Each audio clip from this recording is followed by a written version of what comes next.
निवेदन किया, बाबा जी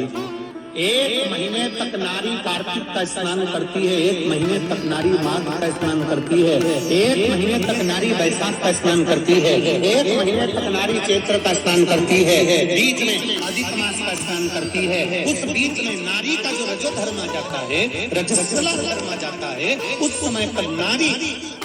का जो करा हुआ व्रत है 1 महीने का वो खंडित हो जाता है। उस व्रत की पूर्णता कैसे मानी जाए? तो उस समय पर देवऋषि नारद संत के वेश में थे। उन्होंने कहा कि बहू एक काम करो पुत्री,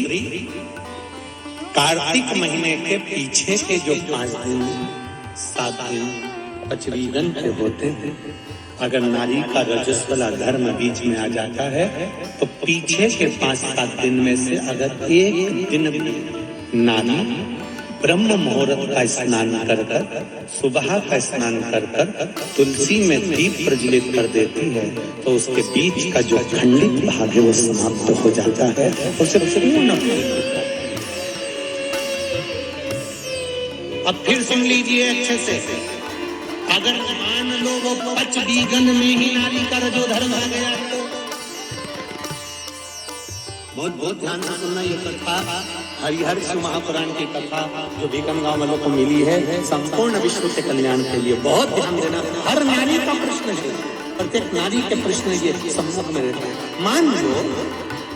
आपने कहा कि रजो धर्म आ गया, मध्य में था, पीछे के 5 दिन स्नान करो, वो 5 दिन में अगर रजो धर्म आ गया, फिर शिव महापुराण की कथा कहती है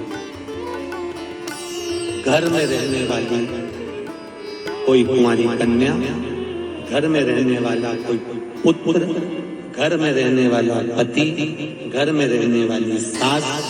घर में रहने वाली कोई सौभाग्यवती नारी, जेठानी, ननंद, देवरानी, या घर में रहने वाला कोई पुरुष अगर बाहर स्नान करने नहीं भी जा सकता,